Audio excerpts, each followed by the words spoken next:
we will engage in istighfar. We will try and welcome this beautiful month by turning to Allah and by developing our character and conduct, by improving the relationship we have in our homes and houses. A lot of us have a lot of room for improvement with our relations with our own children, in our relations with our wives and our husbands perhaps. We have so much that needs to be done, but sometimes we couldn't be bothered. We are too busy doing some other things. Before you know it, life will be over. You know, nowadays time is flying. That's just Muhammad sallallahu alayhi wasallam has prophesied this. Yataqarabu zaman. One of the prophecies of towards the end of the time will begin to fly. It will be crumpled. Crumpled meaning a month will pass as though it was just a day.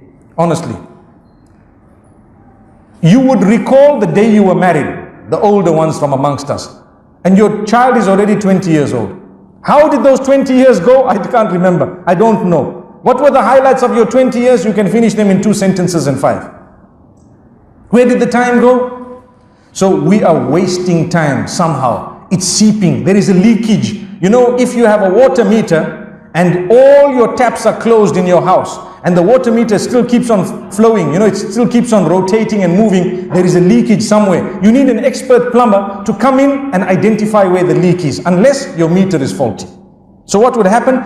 He would come in. If he cannot identify it, call in another expert. They will identify, you know what, this is your problem. This is where the water is leaking under the ground and you are paying a big bill for this water. The same is happening to our time. It's seeping, it's leaking. We're using it sometimes for that which is not constructive. It's destructive, it's a waste.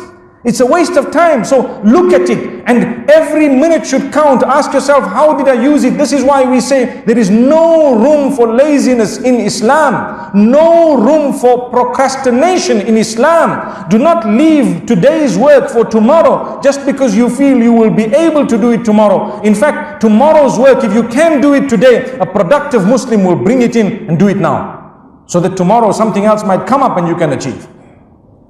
This is why we say, let's start benefiting for the month of Ramadan from now. May Allah subhanahu wa ta'ala protect us and grant us goodness and ease.